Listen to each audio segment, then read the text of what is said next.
Good morning students. Last class में हम BSc third year complex analysis में first unit analytic function पढ़ रहे थे, जिसके हमने 2-3 टॉपिक क्लियर किए थे। फर्स्ट टॉपिक था सम्मिश्र चर का फलन, सेकंड टॉपिक था एकमानी बहुमानी फलन और थर्ड टॉपिक था अवकलनीयता।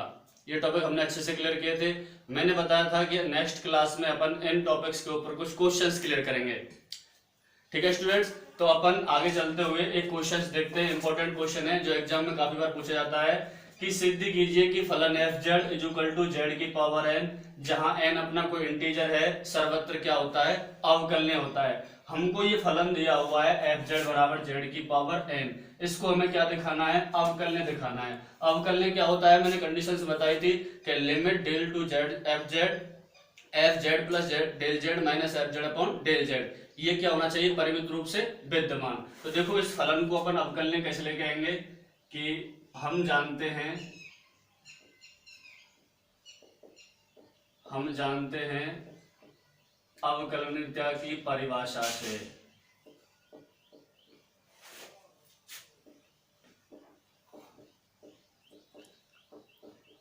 अवकलनीयता की परिभाषा क्या होती थी, मैंने बताया था कि F dash Z is equal to limit del Z to zero F Z plus del Z minus F Z upon del Z, ये मैंने लास्ट क्लास में बताया था। अच्छा, फंक्शन दिया था, इसको हमें सब जगह अवकलन दिखाना है, मतलब इस कंडीशंस को लेके चलेंगे और इसमें यूज करते हुए इसकी जो वैल्यू आएगी वो लास्ट में क्या आनी चाहिए, परिमित रूप से विद्यमान होनी चाहिए, मतलब अद्वितीय आनी चाहिए। तो हमें क्या दिया हुआ, फंक्शन दिया हुआ है कि एफ जेड दिया हुआ है जेड की पावर एन। यदि इस फंक्शन में हम जेड की जगह पर डेल जेड कर दें तो इधर भी क्या हो जाएगा, जेड प्लस डेल जेड की पावर एन। अब इन दोनों फंक्शंस का इसमें क्या करेंगे, यूज करेंगे। तो क्या होगा, देखो F dash Z is equal to limit del Z to zero F Z plus del Z की जगह पर क्या लिखेंगे, जेड प्लस डेल जेड की power N minus F Z की जगह जेड की power N upon del Z. ठीक है स्टूडेंट्स, यहाँ तो कोई दिक्कत नहीं है। अच्छा, अब इसको अपन को सॉल्व करना। अभी कैलकुलेशन अपन 12th क्लास में करते थे, एलएचएस आरएचएस, मतलब बाएं अवकलज दाएं अवकलज के लिए फिर क्या करते थे, कैलकुलेशन करते थे। तो इसको कैलकुलेशन करने के लिए ये जेड प्लस डेल जेड की पावर एन है, तो ऐसी पावर होती है तो अपन क्या यूज करते हैं, द्विपद प्रमेय यूज करते हैं कि जब किसी बहुपद की पावर मैक्सिमम है तो उसमें अपन क्या यूज करते हैं, द्विपद प्रमेय से। अच्छा, एक बार देखते हैं द्विपद प्रमेय अपने पास होती क्या है। जैसे a प्लस एक्स की पावर n है तो कैसे करते हैं, एन सी जीरो ए की power X zero plus N C one A की power N minus one X one, ऐसे चलते हैं एन सी टू ए की power N minus two A two, ऐसे अपन चलते रहते हैं। तो same F dash Z is equal to limit del Z to zero. अच्छा, इसमें लगाते हैं अपन द्विपद प्रमेय, तो क्या होगा, एन सी जीरो जेड की पावर एन और डेल जेड की पावर जीरो, फर्स्ट टर्म हो गई, plus N C one Z की पावर एन माइनस वन और डेल जेड की पावर वन, सेकेंड टर्म हो गई। फिर एन सी टू जेड की पावर एन माइनस टू और डेल जेड की पावर टू, ये सेकेंड टर्म हो गई। ऐसे इसके अपन चलते रहेंगे एन टर्म तक। अब लास्ट में क्या है, जेड की power N minus one upon नीचे क्या है अपने पास, डेल जेड। ठीक है बेटा, ये जेड प्लस डेल जेड की पावर एन को हमने ओपन कर दिया। फिर उसके बाद क्या था, लास्ट में जेड की power N upon del Z. आगे चलते हैं, F dash Z is equal to limit del Z to zero. अब देखो अब हमको इसको सॉल्व करना है। अपन जानते हैं कि एन सी जीरो और एन सी एन की वैल्यू होती है अपने पास वन होती है, और N C one is equal to N C N minus one की वैल्यू होती है एन, ये हमने 11th क्लास में देखा था। ठीक है, बाइनोमियल थ्योरम में जहां पर अपन परम्यूटेशन कॉम्बिनेशन निकालते थे, तो एन सी जीरो की वैल्यू क्या हो जाएगी, वन, और जेड की पावर एन और डेल जेड की पावर जीरो, उसकी वैल्यू भी क्या हो जाएगी, वन। तो फर्स्ट टर्म बचेगा जेड की पावर एन, सेकेंड टर्म में एन सी वन की वैल्यू क्या हो जाएगी, एन और जेड एन माइनस वन और डेल जेड की पावर वन। ठीक है, प्लस एन सी टू क्या होता है, n into n -1 upon factorial 2 और z की पावर n-2 और del z square plus last में है अपने पास -z की पावर n अपॉन नीचे क्या था अपने पास डेल जेड। अब देखते हैं यहाँ से कि फर्स्ट टर्म से लास्ट टर्म, प्रथम पद से अंतिम पद कैंसिल हो जाएगा। अच्छा, f dash Z is equal to limit del Z to 0। अब इसका क्या करते हैं, डेल जेड का हर पद अलग अलग में क्या देते हैं, डिवाइड। तो n z n-1 del z upon del z इसमें डिवाइड कर दिया, plus n into n-1 factorial 2 की वैल्यू 2 और इधर है जेड n-2 जेड की पावर n-2 और डेल जेड स्क्वायर इसके नीचे लगा दिया फिर डेल जेड। ठीक है, क्या याद रखना है कि इस डेल जेड का अलग अलग सभी में कर दिया डिवाइड, ऐसे चलता रहेगा। अब देखो इस डेल जेड से एक कैंसिल हो गया, इससे एक कैंसिल हो गया। अब बच्चों के जो को अपन ऊपर देखते हैं,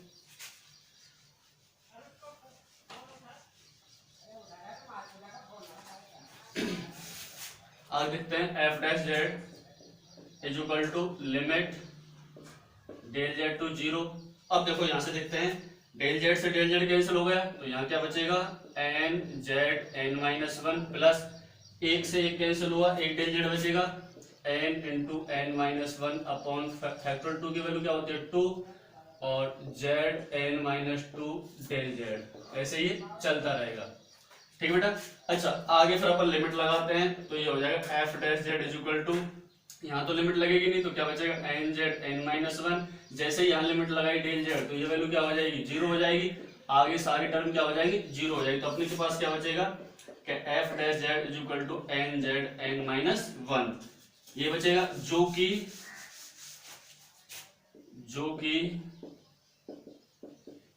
परिमित रूप से विद्यमान है, जो कि परिमित रूप से क्या है विद्यमान है।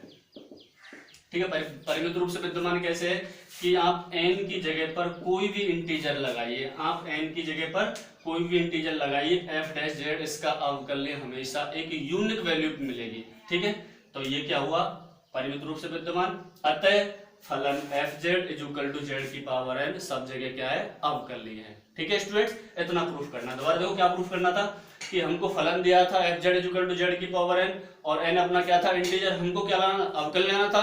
तो हम जानते हैं लास्ट क्लास में मैंने बताया था कि अवकलय की परिभाषा क्या होती है कि कोई फलन एफ जेड प्रांत जेड में अवकल्य कहलाता है यदि limit del Z to 0 f Z plus del Z minus F Z upon del z unique रूप से क्या हो विद्यमान हो। तो मैंने अवकल्यता की परिभाषा लेके कंडीशंस लेके चला गया था। अच्छा, उसमें एफ जेड की जगह मैंने जेड है, और देखो एक कंडीशन, यदि इधर जेड की जगह जेड में हम डेल जेड ऐड करते हैं अल्पांश तो इधर भी कंडीशन में अप्लाई करना पड़ेगा फंक्शन में। तो एफ जेड की जगह और f Z plus del Z की जगह मैंने ये कंडीशन यूज की। कंडीशन करने के बाद अपन 12th में जानते हैं कि इसका सॉल्यूशन कैसे करते हैं अवकलनीयता का, तो उसके लिए हमने सॉल्व किया इसको। और अच्छा, ये एक बहुपद है जिसकी पावर मैक्सिमम है, और जिसकी पावर मैक्सिमम होती है उसको ओपन करने के लिए अपन द्विपद प्रमेय यूज करते हैं। तो यहाँ पर मैंने द्विपद प्रमेय लगाई, द्विपद प्रमेय, ये द्विपद प्रमेय है। इसको खोलने के बाद कैलकुलेशन किया, फर्स्ट से लास्ट टर्म कैंसिल हो गई, फिर नीचे वाली जो डेल जेड है उसका सब में डिवाइड कर दिया, फिर लिमिट लगा दी। लिमिट लगाने के बाद अपने पास क्या बचा एन जेड n-1 जो कि परिमित रूप से विद्यमान है, क्योंकि जेड की जगह पर आप एन की जगह पर कोई भी इंटीजर लगाएंगे इसकी जो वैल्यू है वो क्या आएगी अद्वितीय रूप से विद्यमान, मतलब यूनिक सॉल्यूशन मिलेगा। अतः हम कह सकते हैं कि फलन F Z is equal to Z की पावर n सर्वत्र क्या है अवकलनीय है। ठीक है बेटा, अब नेक्स्ट क्वेश्चन। ठीक है स्टूडेंट्स, नेक्स्ट क्वेश्चन है अपना परिमित अवकलज के अस्तित्व के लिए सातत्य अपना आवश्यक प्रतिबंध है परंतु पर्याप्त नहीं है। देखो एग्जाम की दृष्टि से ये क्वेश्चन है जो ये प्रमेय है काफी बार पूछी गई है, हो सकता है इस बार एग्जाम में आ जाए।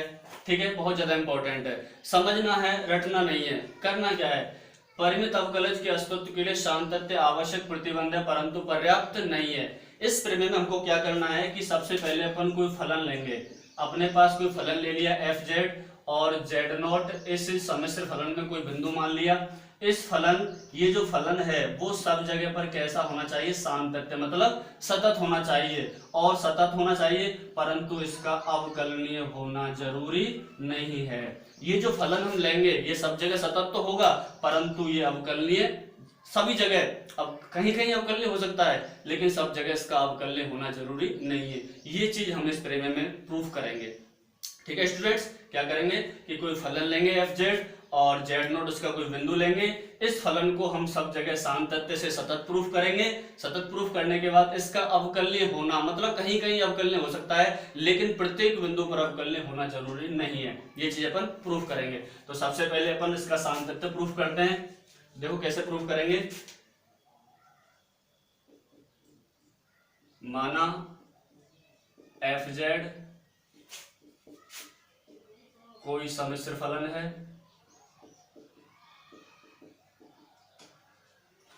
और जेड नॉट इस सम्मिश्र तल में कोई बिंदु है। ठीक है स्टूडेंट्स, मैंने मान लिया कि एफ जेड है वो जेड का कोई सम्मिश्र फलन है और जेड नॉट इसमें क्या है, सम्मिश्र तल। अब हम इसको क्या प्रूफ करेंगे, सतत प्रूफ करेंगे। क्या प्रूफ करेंगे, सतत प्रूफ करेंगे। ठीक है, अच्छा सातत्य प्रूफ कैसे करते हैं उसकी हम कंडीशन देखिए। सतत के लिए देखिए, सातत्यता के लिए देखिए अपन क्या करते हैं। हमने सेकंड ईयर में पढ़ा था क्या होता है कि मेरा एफ जेड अपना कोई सम्मिश्र फलन है और जेड बराबर जेड नोट पर यह क्या कहलाता है, सतत कहलाता है। यदि प्रत्येक एप्सिलॉन इज ग्रेटर देन 0 के लिए डेल इज ग्रेटर देन 0 इस प्रकार विद्यमान है ताकि F Z minus F Z not is less than epsilon जबकि Z minus Z not is less than del, इस कंडीशन का फॉलो करता है, तब वो क्या कहलाता है, सातत्य कहलाता है, सतत कहलाता है। इसकी सेकंड कंडीशन होती है कि कोई सम्मिश्र फलन है एफ जेड, यह जेड बराबर जेड नॉट पर सतत कहलाता है यदि limit z to z not f Z is equal to f Z not इस कंडीशन का फॉलो करे तब वो क्या कहलाता है, सतत कहलाता है। ठीक है, किस बिंदु पर, जेड बराबर जेड नॉट पर। तो ठीक है, इस प्रमेय में अपन को ये कंडीशंस लेके आनी है। पता चल गया क्या कर लेना है, सतत दिखाना है, सातत्य प्रूफ करना है, तो हमको ये कंडीशन प्रूफ करनी है। क्या होती है कि एफ जेड जेड बराबर जेड नोट पर सतत कहलाता है यदि limit z to z not f Z is equal to f Z not इस कंडीशन का फॉलो करे, या एफ जेड जेड बराबर जेड नोट पर सतत कहलाता है यदि प्रत्येक एप्सिलॉन इज ग्रेटर देन 0 के लिए डेल इज ग्रेटर देन 0 इस प्रकार विद्यमान होता है ताकि F Z minus F Z naught is less than epsilon जबकि Z minus Z naught is less than del. इस कंडीशन को हमको क्या करना है, शो करना है। यदि ये कंडीशन आती है तो हम कहेंगे कि जो मैंने फलन माना है वो सभी जगह क्या है, सतत है। ठीक है स्टूडेंट, तो नाउ अब अपन करते हैं, अब अपन लेके चलते हैं कि f Z minus F Z note मैं लेके चल रहा हूं F Z minus F Z note. क्यों लेके चल रहा हूं, क्योंकि सातत्य में ये दोनों फंक्शंस काम में आते हैं। मैं लेके चल रहा हूं F Z minus F Z note. तो इस फंक्शन में अपन क्या करते हैं कि f Z minus F Z note में नीचे अपन जेड माइनस जेड नोट से डिवाइड करते हैं, जिससे डिवाइड किया है तो उससे अपन को क्या करना पड़ेगा, मल्टीप्लाई भी करने, ताकि ये कैंसिल होने के बाद ये दोनों क्या है, सेम। अब इसके बाद अपन को अच्छा इसमें लिमिट होती है तो हमको क्या लेनी पड़ेगी, limit, taking limit both side, हमको दोनों तरफ क्या लेनी पड़ेगी, लिमिट। तो लिमिट लेते हैं, limit z to z not f Z minus F Z not. ठीक है स्टूडेंट्स, लेफ्ट साइड में हमने लिमिट ले ली तो आरएचएस में भी लेते हैं, limit z to z not f Z minus F Z not upon z minus Z not. अच्छा मल्टीप्लाई में है तो दोनों की लिमिट अलग अलग लेंगे, limit z to z not और जेड माइनस जेड नॉट। ठीक है स्टूडेंट्स, यहां तक लिमिट ले ली। लिमिट लेने के बाद इसको आगे सॉल्व करते हैं, तो limit z to z not as it is f Z minus F Z not. अच्छा देखो ये जो कंडीशंस है, ये जो कंडीशंस है मैं लास्ट क्लास में बताई थी, किसकी थी, अवकलनीयता की। किसी कंडीशन है, अवकलनीयता की। तो ये किसी कंडीशन हुई, अवकलनीयता, डिफरेंशिएशन। ये किसी कंडीशन है, अवकलनीयता। तो यहाँ क्या हो जाएगा, एफ डैश जेड इसकी जगह इनटू, जैसे ही यहाँ पर अपन लिमिट लगाएंगे जेड की जगह पर क्या लगाएंगे, जेड जीरो। जैसे ही मैंने जेड की जगह पर जेड, तो z zero minus z zero equal to क्या हो जाएगा, जीरो। तो ये वाला पार्ट क्या हो जाएगा, जीरो। क्या हो जाएगा, जीरो। ये तो अपना परिमित है, अवकलनीय अपना फाइनाइट होता है। अच्छा लेकिन जीरो का मल्टीप्लाई करेंगे तो ये वैल्यू पूरी क्या हो जाएगी, जीरो। तो z minus Z not f Z minus F Z not is equal to ये क्या हो जाएगा, जीरो। अच्छा इस लिमिट को अलग अलग कर लेते हैं, limit z to z not ये हो जाएगा एफ जेड, इसको उधर ले आए, limit z to z not और एफ जेड नॉट। आगे चलते हैं स्टूडेंट्स। तो इधर है limit z to z not f Z is equal to, देखो यहाँ पर लिमिट अपनी है जेड से जेड नॉट की हो, लेकिन यह फंक्शन को जेड का नहीं है तो लिमिट हट जाएगी, तो अपने पास क्या बचेगा एफ जेड नॉट, जो कि कंडीशन दोनों की सेम सेम आ गई। अतः फलन एफ जेड जेड बराबर जेड नॉट पर क्या है सतत है। ठीक है स्टूडेंट्स, हम क्या ले आए इसको सतत ले आए। दोबारा देखो कि परिमित अवकलज के अस्तित्व के लिए शांत तथ्य आवश्यक प्रतिबंध है परंतु पर्याप्त नहीं है।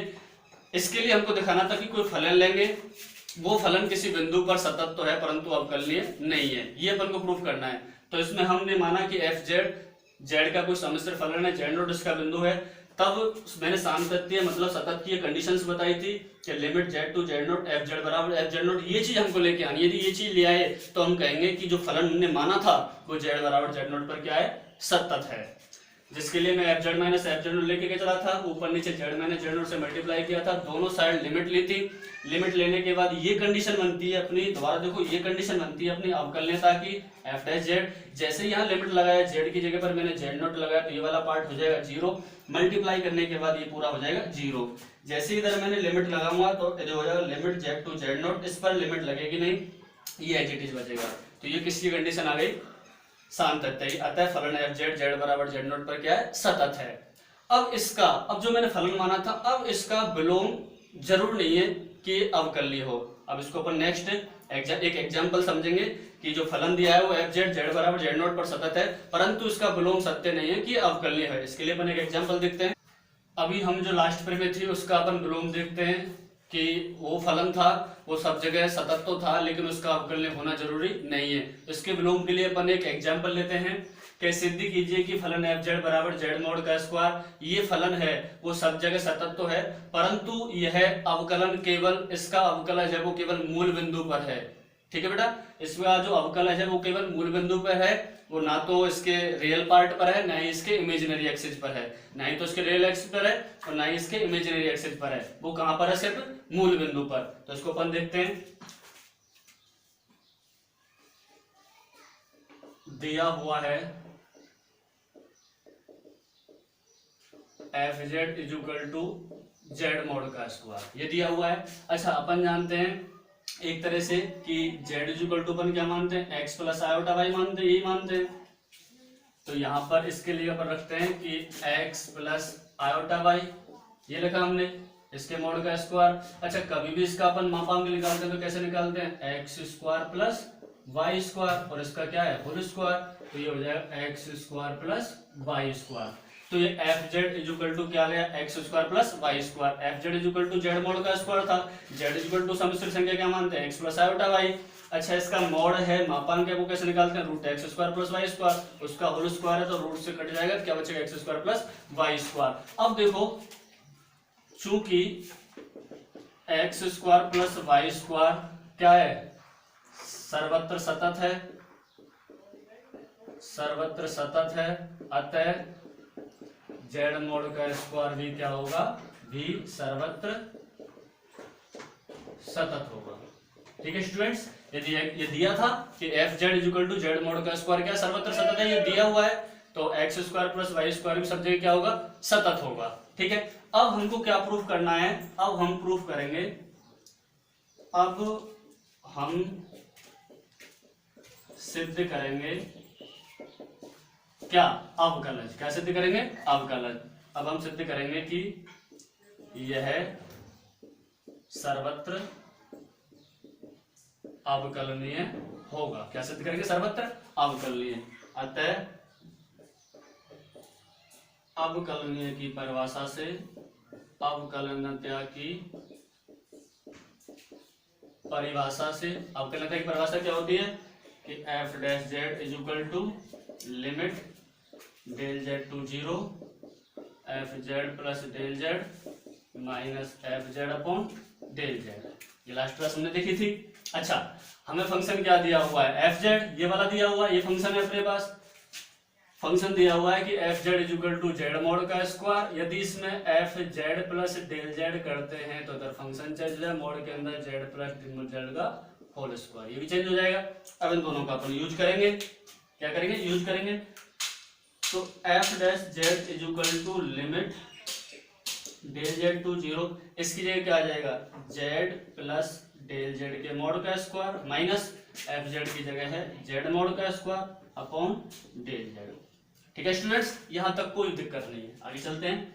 F dash Z is equal to limit del Z to 0। अच्छा, अपने पास अपन जानते थे सम्मिश्र संख्याओं के गुणधर्म से कि कभी भी जो जेड मॉड का स्क्वायर होता था वो जेड और जेड बार के क्या होता था, बराबर होता था। क्योंकि कल्पना करें, आप प्रूफ भी कर सकते हैं, अपन जेड बराबर क्या लेते थे, एक्स प्लस आयोटा वाई, और जेड बार इसका संयुग्मी एक्स माइनस आयोटा वाई, इन दोनों का अपन मल्टीप्लाई करते थे तो क्या आता था, x square plus y square, और इसको हमने ओपन किया तो क्या है, x square plus y square. ठीक है स्टूडेंट्स, तो इसकी जगह अपन क्या लिख सकते हैं, जेड प्लस डेल जेड और जेड प्लस डेल जेड का बार। ठीक है, ये हम जानते हैं सम्मिश्र संख्या गुणधर्म से ऐसा होता है। तो जेड प्लस डेल जेड के मॉड का होल स्क्वायर की जगह लिख सकते हैं जेड प्लस डेल जेड और जेड प्लस डेल जेड का बार माइनस पीछे जेड मॉड का स्क्वायर क्या हो जाएगा, जेड और जेड बार अपॉन नीचे क्या चल रहा है, डेल जेड।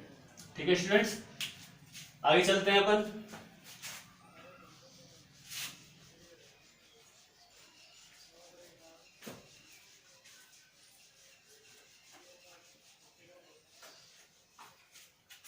आगे देखते हैं इसको कि F dash Z is equal to limit del Z to 0। अच्छा, जेड प्लस डेल जेड, इस बार को अपन अलग अलग लिख सकते हैं। कंडीशन होती है कि जेड प्लस जेड बार है, यदि ये पूरे पर है तो इसको अलग अलग लिख सकते हैं, जेड बार प्लस जेड बार का होल बार, ऐसे लिख सकते हैं अपन। ठीक है, ये कंडीशन जिससे ये बार से ये बार हट जाता है। तो अपना z plus z bar, z plus del z है ठीक, तो यहां से लिख देंगे z bar plus del Z bar, दोनों को अलग अलग कर लिया, minus z z bar upon del Z. ठीक है स्टूडेंट्स, ये अपने पास। अब आगे इसको सॉल्व करते हैं अपन।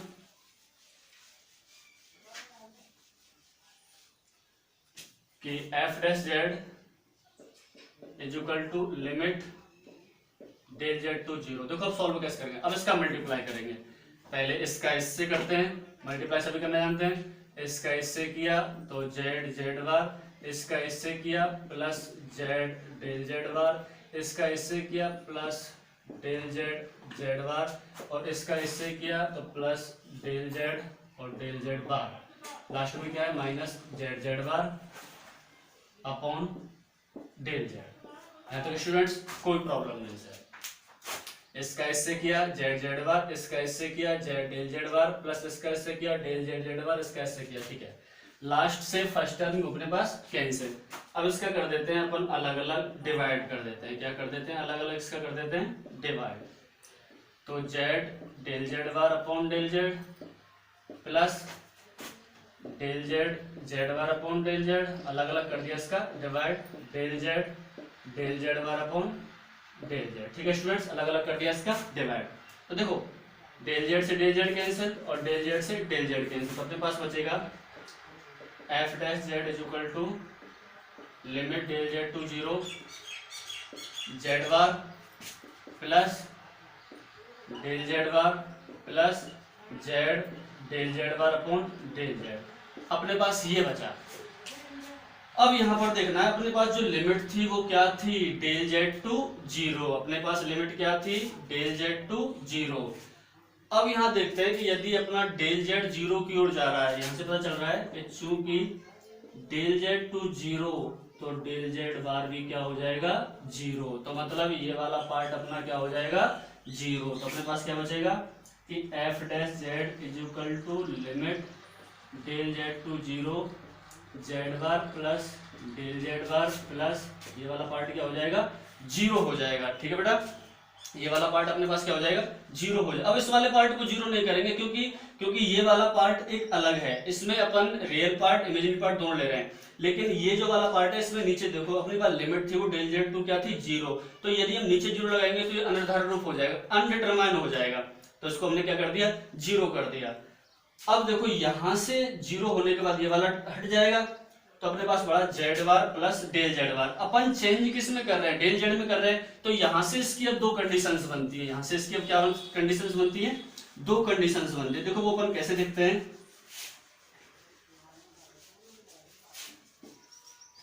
यहां से इसकी क्या बनेंगी, दो स्थितियां होंगी।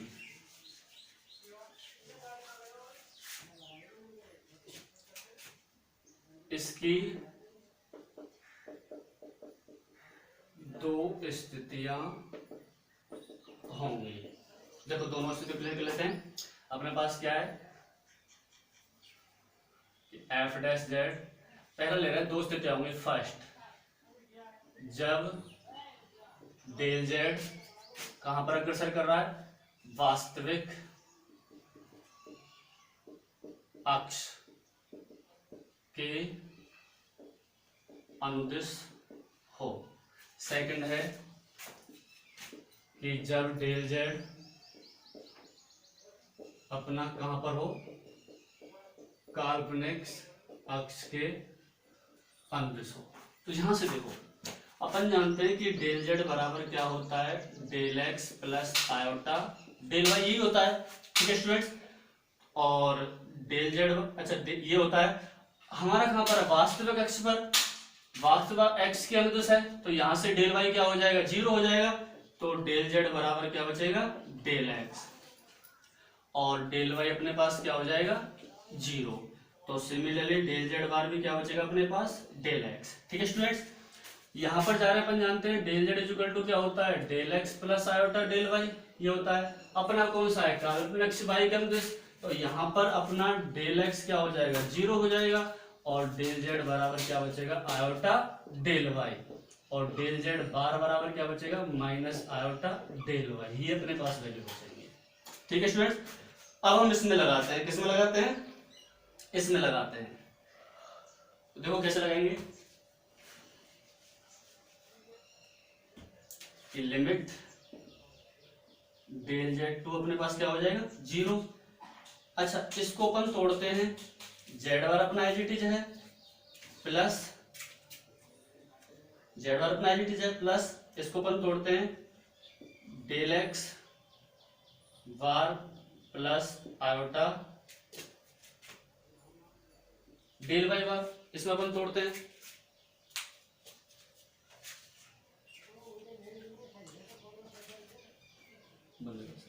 यहां पर अपन कर रहे थे, इस वाली कंडीशन का यूज कर रहे थे अपन, इस वाली कंडीशन से। तो यहाँ पर जो लिमिट थी वो अपनी क्या थी, डेल जेड टू 0। तो मैंने कहा था आपको, एक बार वापस देखना, कि जब अपना डेल जेड 0 की ओर अग्रसर हो रहा है, तो डेल जेड बार भी कहाँ होगा, 0 की अग्रसर। अगर अपना डेल जेड अपना 0 की ओर अग्रसर होता है, तो डेल जेड बार भी क्या हो जाएगा, 0 की अग्रसर। मतलब ये वाला पार्ट अपना क्या हो जाएगा, 0। इस वाले पार्ट को अपन 0 क्यों नहीं ले सकते, क्योंकि इस वाले पार्ट को अपन 0 नहीं ले सकते, क्योंकि ये 0 हो जाएगा, तो 0/0 क्या हो जाता है, अनिर्धारित रूप, अनडिटरमाइंड वैल्यू। तो अपने पास जो वैल्यू बचेगी, एक तो क्या बचेगा, जेड बार, और एक अपने पास बचेगा z del Z bar upon del Z, ये वैल्यू बचेगी अपने पास, ठीक है स्टूडेंट। वापस देखो कि लिमिट थी अपनी कि जब डेल जेड 0 की ओर अग्रसर हो रहा है, तो डेल जेड बार भी क्या होगा, 0 की ओर अग्रसर। तो ये वाली टर्म क्या हो जाएगी, 0, यहाँ पर हो जाएगा 0/0, जो कि क्या होता है, अनिर्धारित रूप। तो इसको अपन 0 के बराबर नहीं लिखेंगे। तो यहाँ पर अपन इसकी दो स्थिति लेते हैं, एक तो वास्तविक अक्ष पर होगी, कि वास्तविक अक्ष पर लेंगे तो डेल जेड डेल एक्स बचेगा, तो वहां पर डेल वाई अपना 0 के बराबर होगा। जब काल्पनिक जिस अक्ष पर होंगे वही वैल्यू बचेगी, बाकी दूसरी क्या हो जाएगी, 0। जब हम एक्स अक्ष पर हैं तो y 0 होगा, जब हम एक्स पर हैं तो y 0 होगा, और जब हम y पर हैं तो x अपना क्या होगा, 0 होगा। अब अपन आगे देखते हैं इसको,